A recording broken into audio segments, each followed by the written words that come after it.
Alright, ladies and gentlemen, MrSotko here. Welcome back to the channel. Welcome to day trading day number 2, I suppose. And I told you guys that I would give you updates whenever I make a sale, or any kind of significant sale, I suppose, and whenever I have some things to talk about. So today, I have some sold Bitcoin. I'm going to maybe try to remake a purchase of Bitcoin. I'm going to talk about that, talk about how much I made, which was not a lot. And then I also want to tell you guys a nice helpful tip on GDAX, because I get this question constantly. I think this is easily one of the most asked questions I get, and I always respond in the comments. I respond how to fix this problem. So if your GDAX looks like this, and you have to switch between the price chart and the depth chart, what you need to do is, I'm not sure if this is going to work on other browsers, but you can see that it's sort of zoomed in, and it depends on the resolution of your computer. But what you can do is, if you have a mouse with a scroll wheel, hold Control and then scroll wheel backwards. Boom, there you go. And if you scroll in even further, you get, you know, an additionally magnified Firefox there. So if we just scroll back and we keep scrolling back just till it gets to that, then you get the depth chart and you get the candle chart on one page. So once again, that is hold Control on your keyboard and just use your mouse scroll wheel, and you can scroll out really far if you would like, but I keep it at the minimum distance there. So I sold Litecoin, or excuse me, Bitcoin. Last episode, I had told you that my Bitcoin is just coming from miners. So we're talking maybe like $30, maybe $40 a day, depending on the price of coins at the time. So it's not particularly significant. However, I do have I would suppose you could call significant amount of Litecoin. It's 10 Litecoin, which is equal to somewhere over $2,000. So focus, though, is on Bitcoin at the moment, but I will talk about Litecoin really quick here now that I'm already on it. I have it set for $254.99. Some of the Litecoin I purchased, and it was only 0.4 Litecoin, mind you, so not too much. 0.4 Litecoin would be something like $80, maybe $100 tops. Something like that. So not too significant. If I wanted to, I could really sell all of this consolidated at a lower price than this, and then keep flipping it back and forth, and then remake the money. But I decided not to. I might as well just let it go till it's at least over $223 to sell it. So we'll keep that just the way it is for now. Back to Bitcoin. I had set the price last episode at $11,010, and let's take a look at the price today. It did reach that, apparently, because it sold. And the price today got up to about $11,073. So I didn't call that exactly. I knew I probably could have set it up a little bit higher, but there is a sense of reasonability in terms of setting your prices. If I had set that, you know, to $11,100, it would not have sold today. However, I set it to $11,010. And that's what I'm going to be happy with. So right now the price is kind of falling. It's kind of going up. As you can see in the order book, there's a lot of orders to buy at the moment. If we zoom in, quite a bit of orders to buy in right now. So we can either choose to buy in now, or we can choose to buy in later. So let's give a shot at trying to buy in right now. So how would you normally buy in? Let's say if we wanted to buy this at 10,900, we're going to do that. And then we just fill this, and then that's how much Bitcoin we would get. Now you can't see the Bitcoin too well over here. I think my camera's in the way of my fills over here. But I had sold at $11,010. It says, maybe I'll find a better place for my camera, for my image rather. But so I had 0.0144. That's how much I sold, and then this is how much I would accumulate, 0.0145. So by buying lower than what I had just previously sold it, I am getting more Bitcoin. So let's try and jump in here. We can just jump in with the US order book there, or with the US dollar. We'll just plop it in there, and we'll place a buy order. It might be going down a little bit now. No, we have to go like that again. And we'll try to put it in there, but now there's 15 in the order book, so it took me a second. So you have to be really fast. As you can see, I was not fast enough there. It said I had insufficient funds because I clicked a different price than what I initially had it. So if it says insufficient funds like that, you need to re-click your balance amount, your US dollar amount, and it'll switch it back to what it is. So we'll see if I get in now with this limit order. I could get in immediately with a market order, but I do not want to pay fees. I don't like fees. So we'll see.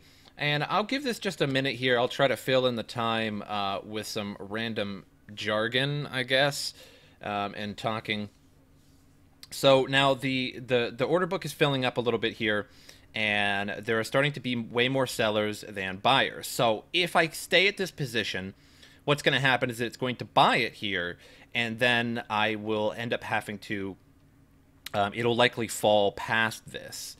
So I might reposition myself. Nope, a little too late there. I didn't reposition myself, and that's okay because I got it less than what I bought it, or less than what I sold it. So that isn't too bad.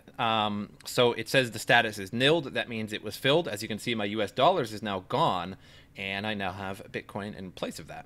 So let's set us up for another sale at approximately that price. So it got about that price, so it might get a little bit higher this time. So let's put it approximately that high price, but we'll be a little conservative with it, and we'll put it a little bit below that maximum shadow. And as you can see now, it's really falling. So I kind of bought in at a little early there. That's okay, not a problem.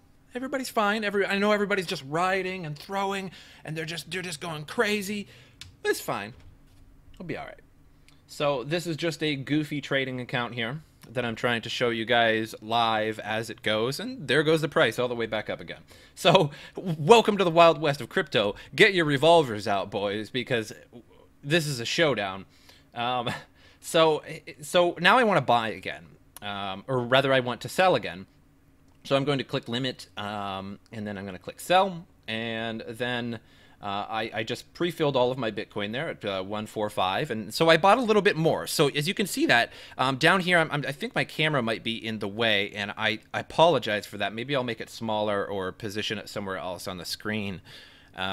But as you can see, I'll just tell you, if you can't see behind the camera here, I had initially sold 0.0144 Bitcoin, and I bought 0.0145 Bitcoin. So now that's not that much more, mind you, because I'm only dealing with like $150 in Bitcoin here. I do have a couple grand in Litecoin on this alternative trading account.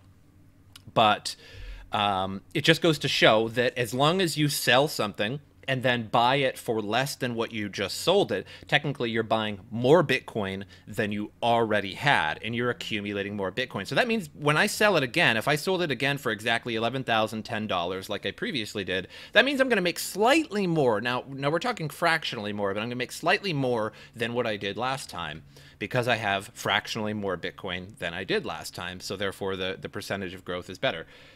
So just always try to make sure that you're doing that, because let me give you an example. Let's say if you bought in here at 10,612, and then you sold it here. Let's say you sold it here at 10,700, and so you sold a little bit early, right? You didn't sell at 10,783, so you sold at 10,700, and then so you sold it there at 10,700, and then let's say you jumped back in at 10,900. Well, you just missed $200 of Bitcoin, so now you actually have less Bitcoin than you previously did because you missed that $200 gap. So what you really want to try to do is say sell it at 11,000 and then pick it back up at 10,000, or sell it at 11,000, pick it back up at 10,900, and that's picking you up more Bitcoin. So let's set another price. Let's set a nice conservative price here for it to rise up to hopefully later in the day. So it's not going to rise up that much right now. As you can see, look at the depth chart. You can just see this piling mountain that's going to pile over here. Just think of the depth chart that way, as just this pile of needles that can fall one way or another.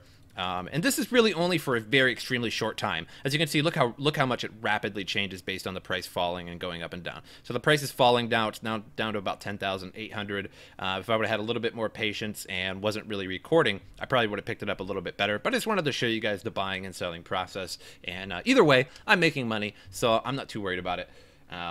And you shouldn't be either. Otherwise, you're going to live yourself in a life of nervous anxiety the whole time you're doing this. So just as long as you're making money, don't think about, oh, I need to make more money than the other people. Just make yourself money, really. Otherwise, you're going to go crazy doing it, and you're gonna flip out because you're like, oh, I didn't buy. I bought too late. Look at the price crashing. Don't worry about it. Just set a nice conservative price. Sell it. Do it again.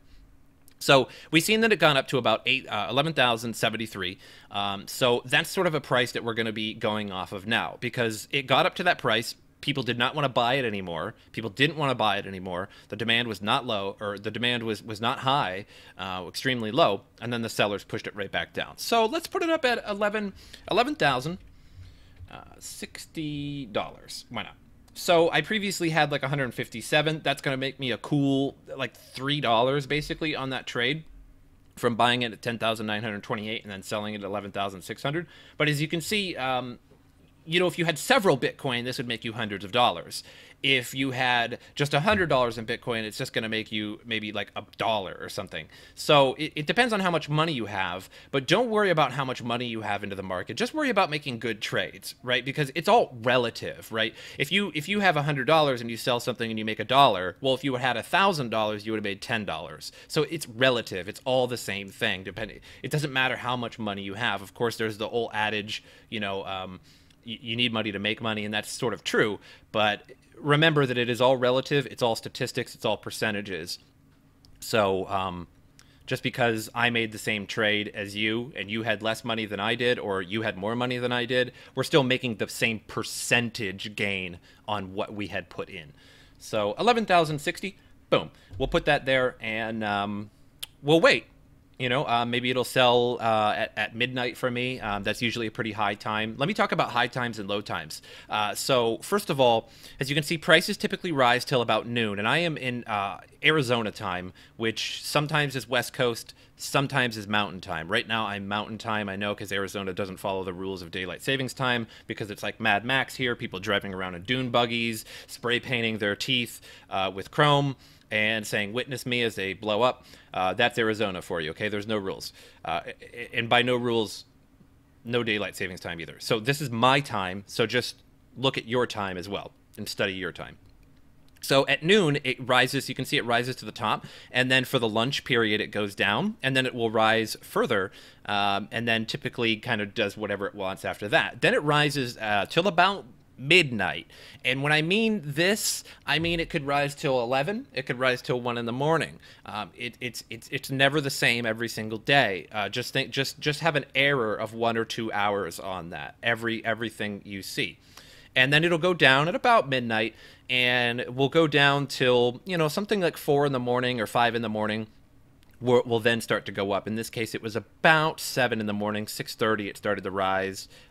You know, so just look at the trends of the graph that you are watching and see when these high times and low times are. So a high time here was noon. High time today was a little afternoon, 1 to 2 p.m. So again, it fluctuates by an hour or so. And then we have another high time at noon here. Well, this was actually at midnight. See, the high time was at midnight, then it falls. High time at noon, falls, and keeps going. So it's kind of interesting how it works. Sometimes it's not always the case. Like this is 1 in the morning and it's rising all morning. So just take a look at the trends, and they're not an end-all be-all to it, but it does help you make day trades. It does help you sort of determine when trends are going to happen and things like that. So make sure you guys are paying really close attention to the candle chart, how it goes up and how it goes down every single day for you. And again, every day is not going to be exactly the same. So you might be able to trade the exact same way 3 days in a row, but then that 4th day is going to throw you way off for a loop because it went down earlier, it went up early.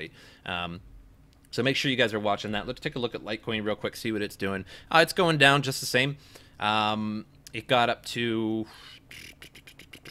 that's my thinking lips, helps you think. Or you get one of these. You get one of these. 214.86.